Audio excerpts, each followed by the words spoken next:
Let's talk. Hey y'all, it's Mamaw. I'm off the porch having coffee this morning with Lieutenant Colonel retired Amy McGrath, who's running for the Senate of the great Commonwealth of Kentucky. I love me Kentucky. Well, welcome to my porch. Thank you. I have a lot of kin still in Kentucky. My grandma grew up in the Flatwoods area, so tell me a little bit about your background. Well, I grew up here in northern Kentucky, which is where I live right now, and my father's family goes all the way back in Campbell County, all the way to the 1700s, which is pretty awesome. That is. My mother came here when she was in high school, and they met here in northern Kentucky, and you know, that's where I'm the youngest of 3 children, and I left home at 18. I left here and decided to go into the military, as you did. You know. Well, what I wanted to know was, did you always want to be a fly girl?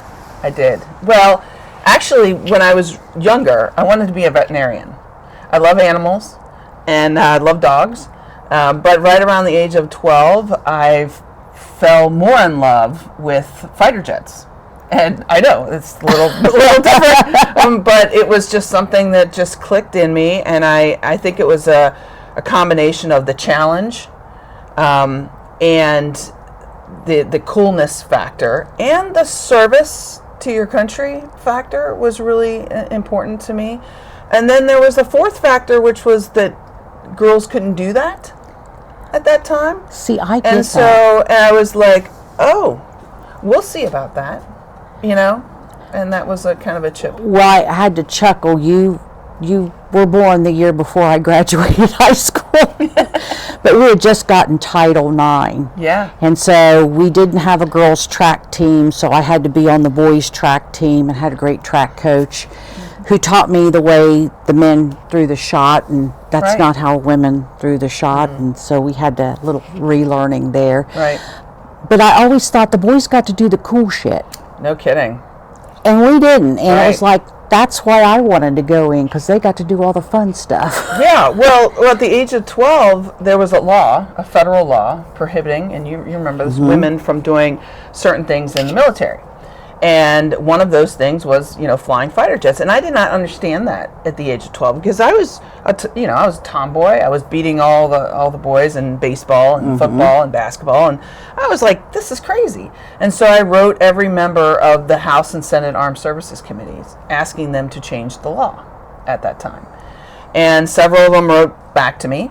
My own member of Congress from here and wrote me back and said, you're a girl. Go do something else. You can be a Navy nurse, you can do all these other things, but not this, and we are not interested in changing that, okay? And then other members of Congress wrote me back and said, you know, our military exists to fight and win the nation's wars, and we should have the best people in those positions. Ha! Radical at the time. Radical. You know, who's the best? You should have the best people, and you should be able to compete. And if you're good enough, you should be able to get in that position. And that was all I ever wanted. You see, I just wanted the opportunity, just open the door. I know I can do it. I knew I could do it. And I got lucky, because at 17, we had this great thing in our country called an election. We had more women elected. The year was 1992. Than ever before in history in Congress, and we had a new president, and they changed the law. Now, they didn't change it for every job, but for fighter jets, they changed the law, and that opened the door, and I never looked back. And you bring up a really good point, and I know they're going to try to make hay with this and this whole DEI. Since you're running for office, I'm going to try to clean up my salty mouth. You have to have all these different perspectives. If everyone, as you well know, thinks the same way, you're going to get bit in the ass. Right. And so we all had to meet standards. I was in a field service unit. They couldn't believe they were going to send a woman out in the field, let alone to be the commander in a field service unit. But I made all the qualifications. I did the standard, and I loved it when you explained that, because we're not getting lesser skills or things. We got to do the same thing. Our military is better. We are better because we have better people with more talent and more diverse talent. When you have everybody that all looks the same, acts the same, that works to a point. But my squadrons got better over the years. And you think differently, and you have this radical. So, I have one question I have to know. Do you get keys to an F-18, or is it a push-button start?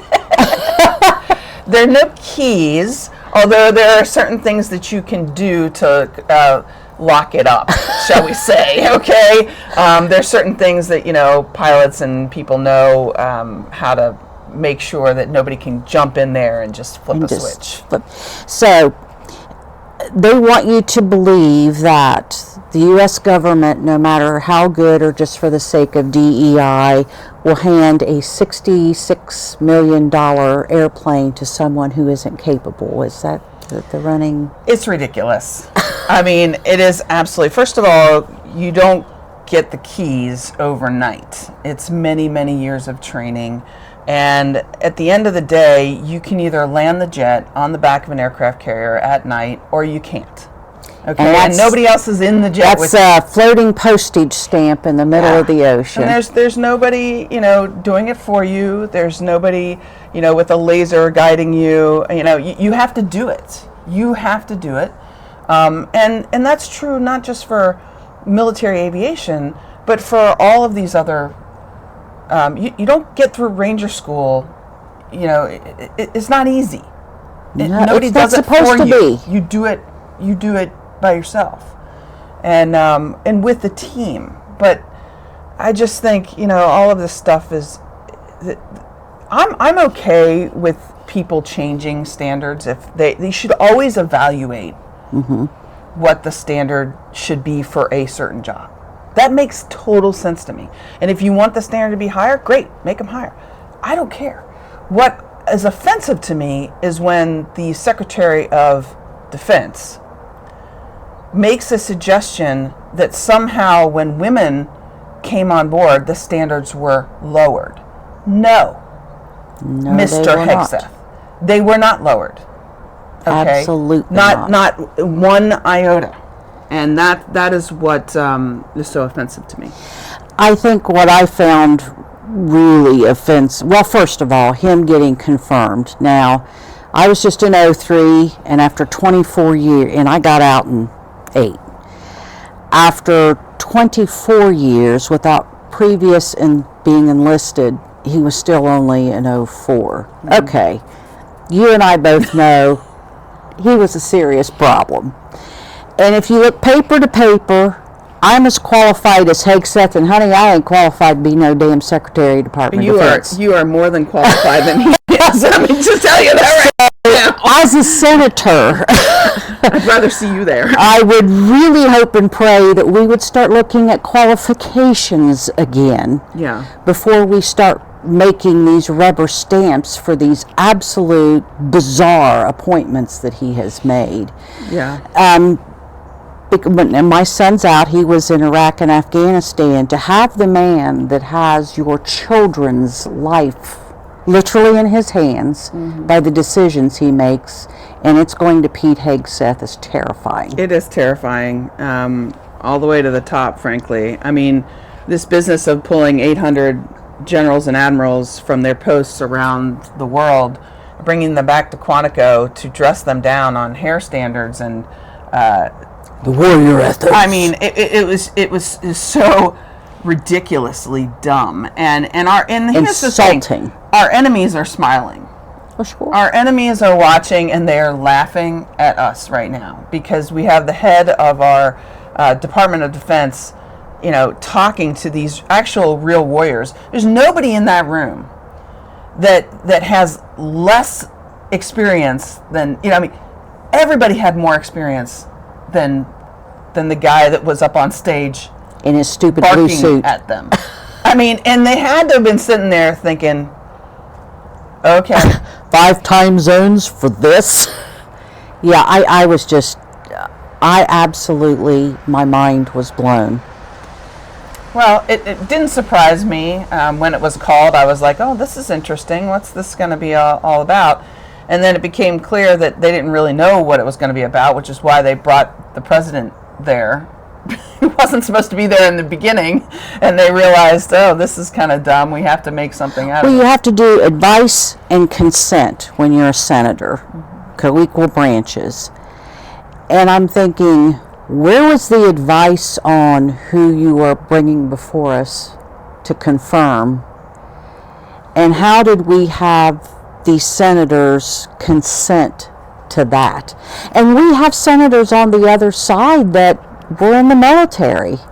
Well, yeah. Shame on Joni Ernst. Yeah. And these guys knew, I think they knew how and had reservations about Pete Hegseth. But they're, like many members of Congress, they're afraid of Donald Trump. They're afraid of the president. And they don't really want to do their job in that, congressional way of a co-equal branch of government, because they're afraid right now. I'm just, well, my goal is to get people to come out of the shadows and be active and vote again, number one. And number two is I really want to get veterans elected who remember their oath to the Constitution, because I absolutely took it to my heart that until the day I die, I will defend this country based on we all agreed we would follow this document, and that's our bond with each other. Took an oath to that. So, as a mom and as a Kentuckian, what are your greatest fears right now? Well, beyond, I think for Kentucky, we have a great governor here. You do. And we have done some tremendous things with Democratic governor leadership here in Kentucky in terms of expanding jobs, expanding sort of the social safety net here. We have been able to have a tremendous help to our economy with investment here, and really a focus on everyday things. What the problem is Washington.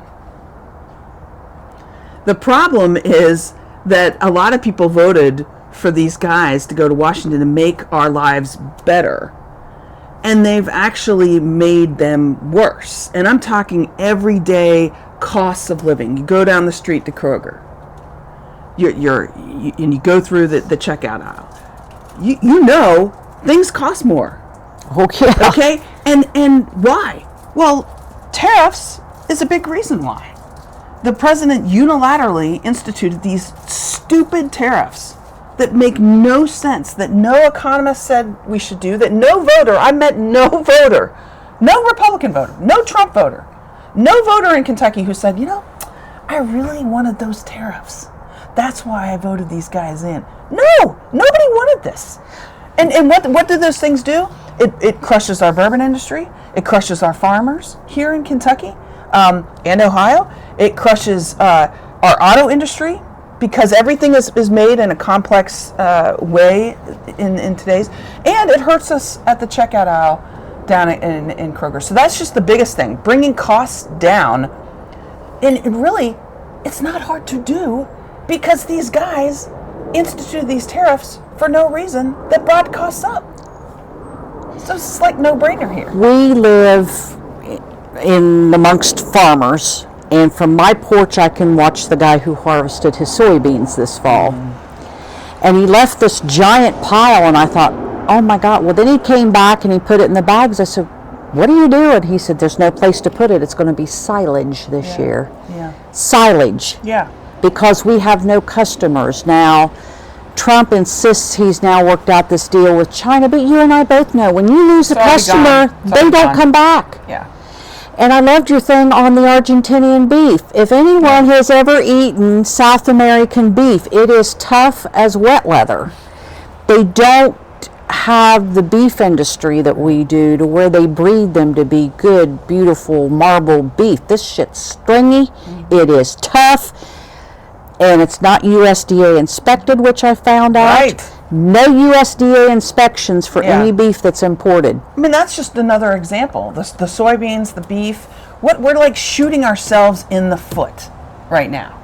And so if you're thinking about something that affects all of us, that's like what I worry about right now, right in the moment. I also worry about healthcare, because that is something that everybody really cares about. If you don't have your health, you don't have anything.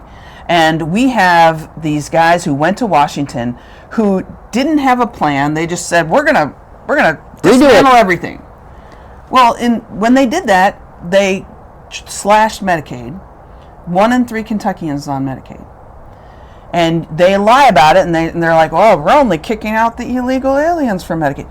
Folks, you can't be on Medicaid and be an illegal. You can't. It does not exist. It is a lie. And so when you slash trillions of dollars from Medicaid, that hurts us. So 200,000 Kentuckians are going to be hurt because of this. They're going to lose their health. Imagine being on cancer treatments, and the money stops. And now you get your insurance gone.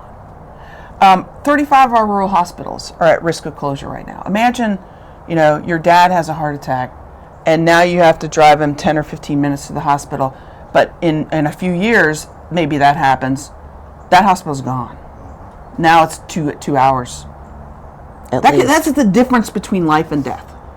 And these guys did this, and on top of it, they didn't even save any money. They cut taxes for Elon Musk, and they added $3 trillion to the national debt and our deficit, and gave us nothing. So literally, they're cutting off our health care, just our fellow Americans, our fellow Kentuckians, to give Elon another yacht. Now, is Kentucky going to lose? Ohio, November 1, opted out of SNAP benefits. So we're not even going to get SNAP benefits November 1. What has Kentucky done? Kentucky is struggling right now. I mean, I think the governor is going to try to do everything he can, but this is going to hurt people. It's going to hurt people. And right now, the USDA has money to be able to give over to help the SNAP benefits, but the president and Republicans refuse to do it. They're fine with bailing out Argentina for $20 billion, but they can't move that $8 billion over that the USDA already has over to help our fellow Americans right now because of the shutdown. Correct me if I'm wrong, but the money we sent to Argentina would have been enough to fund health care and most SNAP benefits that are being cut. Yeah. That's what I thought. So we're going to lose that. How has ICE affected? What is your take on I call them the gravy seals. You wouldn't stand up and serve your country when it counted, so you want to go play soldier. What's the chill that sends you? Yeah, it is chilling to watch these videos and see and hear the stories, the real stories of Americans getting, raided by these men in masks that are going around and landing, Black Hawk helicopters next to apartment buildings and ripping out families from apartment buildings and children and zip tying them. I mean, what are we doing? You're hearing I've heard we've got these guys that are throwing down veterans to the ground, nabbing fathers of U.S. Marines. I know. He had four sons? 3 or 4 sons as U.S. Marines, and he's out gardening. And we're throwing him to the ground? Listen, I'm telling you, those hoes are pretty deadly weapons. We have veterans who is, their wives are green card holders for maybe 15 years, and now we're nabbing their wives and detaining them? Like what? Well, we had a sergeant who was an E8 and a lot of people don't realize you can be a foreign national in the U.S. Army. A lot of people don't realize that. Served, which is what people used to do. They would serve to get their citizenship. He did 4 tours in Iraq and Afghanistan, and they deported him. Yeah. I served with people who were not American citizens, and a lot of times that they serve to become. They get on the track to become American citizens. But, people need to know it doesn't happen overnight. No, it does not. And they work really hard, and so we're sort of betraying some of these people who served alongside us. How about the Afghans who are our interpreters, who when Afghanistan fell, we tried to bring over here, and now the current administration wants to kick them all out. These are the guys that saved your life. Yes. They saved your life. Yes. Our son worked with an Iraqi family. She just kind of adopted him, like I said, the interpreters, and he said there's nothing broke his heart more than them not getting to come back after everything that they did. And the thing is, you and I know we're America. We're a patchwork quilt. We can do this. We can take care of those people who took care of our soldiers and our Marines and us when we were overseas. We can bring them here. We can do that. I just, the cruelty right now. Don't you think cruelty is the point? I can't figure out any other point than cruelty is the point. I don't know. I don't know the answer to that.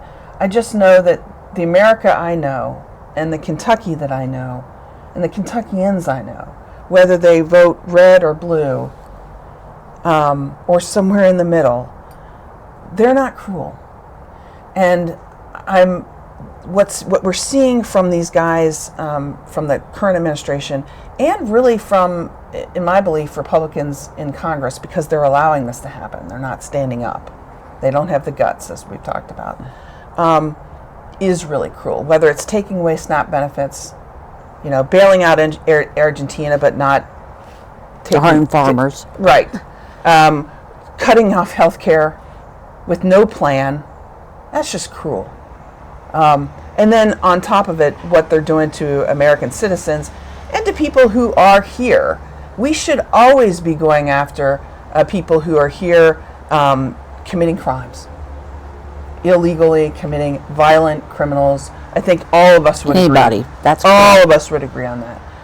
We don't need to be raiding churches, schools, homes, shooting priests in the head. Yeah, it's gone too far.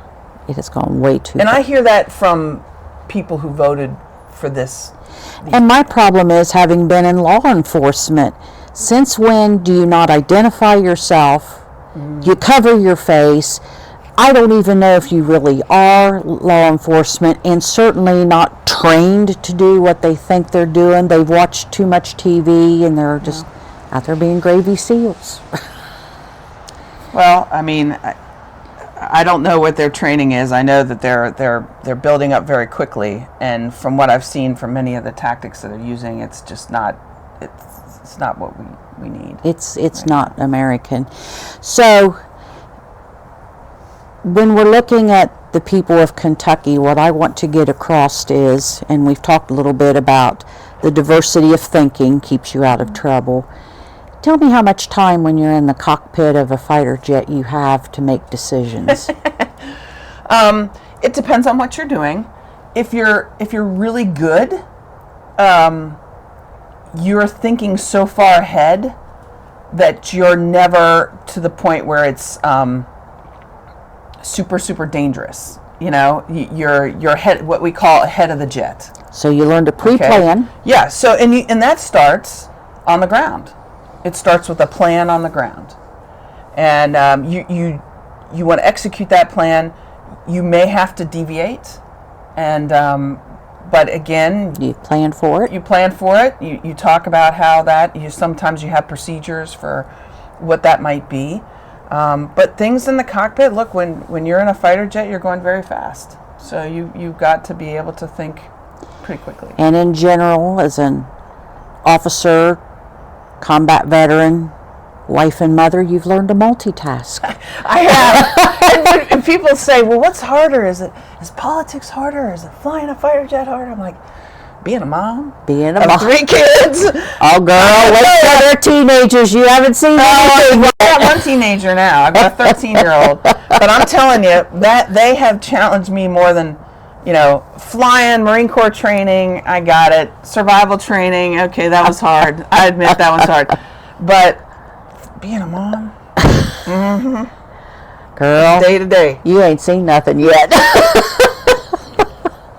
we're trying. So, what do you do for fun? What do I do? I love hiking, and a lot of times I'll go with one of my kids or one of my friends or my dogs. I love to do that. I used to be an athlete. Well, I'm still an athlete. I'm always an athlete, but I used to be a soccer player. And do that. Sorry about that. Oh, that's all right. I used to be a soccer player, but now in my age, I can't really play so much soccer. I got back issues from flying and all kinds of stuff. So hiking. I'm a bit of a nerd. I love to read. I don't have as much time now that I'm a candidate, but I'm a nonfiction person, and reading is a good thing. I know. I love history. I'm reading a book right now on.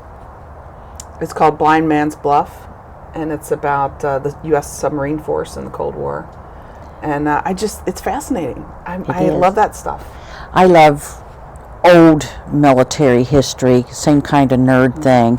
And I did my graduation thesis for my commission on the Battle of Cowpens, about how brilliant bringing them in there in the enclosure down Louisiana. So I get it. Yeah. I know. It's because they've got to do the fun shit. Yeah, I know.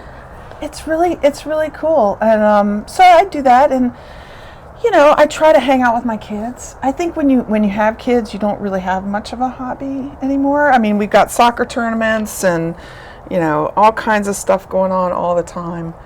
I try to spend as much time with my kids as possible. My youngest is 9 years old, and she's wonderful, and she loves to craft. So I'm not a great crafter, but I try. I'll bring things in and I'll help her, and that's a lot of fun, like on a rainy day or something like that. I do love that. That's cool. What are your hopes for the children of Kentucky? I'd love to see a federal government that works. When I feel like when I grew up, we had so much respect for members of Congress. Mm-hmm. They had respect for each other. They had respect for us as citizens. They represented us. We may not have agreed with them all the time, but they did a good job of listening. And I would love to see that.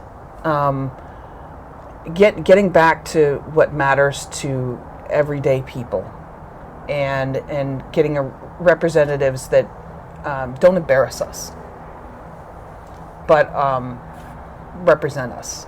I would love to see that. And I'd love to see an economy that works for everybody. Where everybody can meet the American dream, could find it. That's what I would like to see for my kids. And I think some people don't realize it takes a tremendous amount of money to start a campaign. But we've got to get Citizens United underhand. We have really got to fix that, because as I tell people when I'm doing my drops, if you're so gerrymandered that they don't even have to come and ask for your vote, and we've got this big money, they're not working for you, they're working for them. 100%. And I feel like the whole federal government has now gotten to where they're working for Trump and his oligarchs, and they're not working for us anymore. It is that broken. 100%. And this is the system that Mitch McConnell built, right? It absolutely dark is. Money. And I still think you beat him. Well, it was the worst.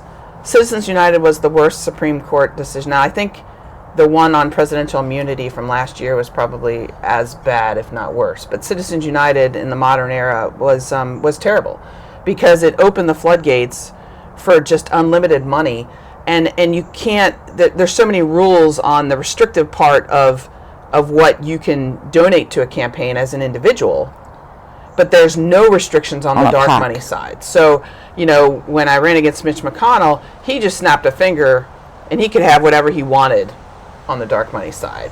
whenever. So there's, as you said, there's no real need to go back to the people and ask for their vote or ask for their funding. And also, if you're not independently wealthy, and I'm not, you and I are veterans. We don't come from, we're not Elon Musk. We didn't come from massive wealth. It's really hard to run a campaign. You got to be powered on individual people giving $5 or $10, and that just that's tough. And it's hard for a lot of people to come up with that $5 and $10 sometimes, but when they do, those are the ones that count. I think what bothers me is how many people that I have relayed to that didn't realize McConnell's father-in-law is one of the wealthiest men in China. He's a shipping magnate. Tremendous wealth, and how much of that money came from China for him to do what he's done. And it's unforgivable because he affected the whole country. And the reason I want you in there is you will be the senator for Kentucky, but the senators serve all of us. And we've got to have a Senate in there that serves all of the country and remembers the Constitution. And steps up when and has the courage to stand up for Kentucky. The folks running for the seat on the other side, they're all racing down to Mar-a-Lago to pucker up as much as they possibly can. Well, unless they're female, and then they get their hair extensions and puffy lips and and the Mar-a-Lago look. They're running a race for one man. That's it. They don't care about Kentucky is secondary to them. Okay. And so here's a couple examples. One, the tariffs. These guys know the tariffs hurt our bourbon industry. They know it hurts our auto industry. They know it hurts our farmers. They know it hurts us at the checkout. And they don't care. But they will never say, Mr. President, this is not good policy. Why? Because they are running for one man. They're running to be as close to that man. They do not care about Kentucky. Okay? They won't stand up for Kentucky. The health care is the other piece. This bill that was just passed, that the president wanted it so bad, this bill. It's going to kill us. They know 1 in 3 Kentuckians is on Medicaid. So what do they have to do? They have to lie. They have to write op-eds that say, "Oh, this isn't going to affect you," and they know damn well it's going to affect Kentucky. You can't cut trillions of dollars and then expect a state like Kentucky that expanded Medicaid because we had a Democratic governor that had Connect, which is our equivalent of the Affordable Care Act, and cut all that stuff and think it's not going to affect us. They know it, but they are afraid of the president. It's like when Mikey Johnson stands there and the Democrats have to break this. I'm like, you're the damn Speaker of the House. If you didn't have the majority, you wouldn't be the Speaker of the House. Yeah. So here's the thing about that. Normally you see a shutdown when there's split control. That's correct. Okay. People need to keep in mind there's no split control. These guys own the White House. They own the House of Representatives. They own the Senate, and they arguably own the Supreme Court. They own it all. And you and I have been in the military. When you run it, you have the responsibility. That's right. It's yours, baby. To make it, you own it. And so this shutdown, they own it. They had 9 months to come up with a plan, and they didn't do it. And then when the deadline hit, what did they do? They left town and went home. They were gone. They own this thing. And I'm to the point now, I don't want anybody to blink because you've got that albatross around your neck. You just let her hang there till it stinks and rots right off of you because you're right, it's theirs. So I look at the arc and I see the movement where we want to kind of push women backward. Yeah. So in my generation, my mother was in the Army. And she served in Korea. Wow. And the photo of her in basic training looks like a damn glam shot. Yeah, it was different back then. It was. They had to have their makeup. You had to be in your dress. But she was a nurse. She transported people from Korea back. So we talked about with her not getting birth control she was a single mom with 2 kids and had the doctors tell her she had to get permission from her daddy to get birth control. Oh, yeah. I mean, people do not remember those days. Or buying her first house, it's like, do you need a cosigner? She says, I have the GI Bill. I was in the military. I don't, Yeah. And then in my time, be the first class, the summer of 77, we were the first group of women in basic training to get weapons training. And they just wanted to see what we can do. And we had the option of doing push-ups the way they used to have women do it, or the regular way. Well, I was a farm girl. I had a lot of buddies, which I did love the Petey Hegseth little sissy trying to do these little pull-ups. And I thought of that picture of you and Eric in your dress uniform with 3 kids, and I thought, now there's Amy. She can do damn pull-ups and squirt out 3 kids too. Yeah. So top that, Pete. But I'm watching it and thinking, the day that you guys got to get into combat and to fly jets, and I was too short to be a helicopter pilot, for God's sakes. And I'm thinking, okay, we got the door cracked open. Yeah. And you guys busted through it, and I'm so proud of you. Well, we couldn't have done it without folks like you paving the way. I mean, it's this. I always look back and I think, I got lucky because the doors were fully opened for what I wanted to do right at the right time. But I am always aware that there were women before me who did not have those doors open. And I respect them because you worked your butts off and didn't have the opportunities that I had, And I want to make sure that my daughter has the same opportunities that my sons have. And my thing is, my granddaughter is by God going to have as much or more than I did, not go backward. We just can't. Right. And my body business is my body business. I'm a firm believer that federal government, big government, should be out of the doctor's offices, out of the locker rooms, out of all that stuff. For anything. Big government is not. That's not. I agree. America. What you do at home is your business. Yeah. Okay, so I have a lot of listeners. Where do they go to help Amy McGrath run for Senate? amymcgrath.com is the best way, but we're also on all the social media platforms and that sort of thing. It's Amy McGrath KY.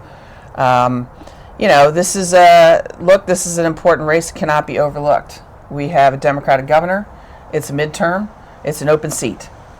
And with everything going on in our country right now, we have to step up. We have to compete everywhere, and we can. I think this is an important race, or I wouldn't be doing it. I like to tell people, everybody thinks that the presidential year is the sexy year, but it's our Congress and Senate that are guardrails. And those are the ones that we have to get in there. This, to me, in my lifetime, is absolutely the most critical election we've got coming up. Yeah. Because if we don't get a Congress in there and a Senate in there for guardrails, no one's going to do it. I mean, we're in this thing only. And we need new blood to do it. We do. And in seats like Kentucky, this is an opportunity. It absolutely is. An opportunity. I don't think a lot of people, because they consider us all flyover territory, but we're working to fix that. What a huge, diverse state Kentucky is. Yeah.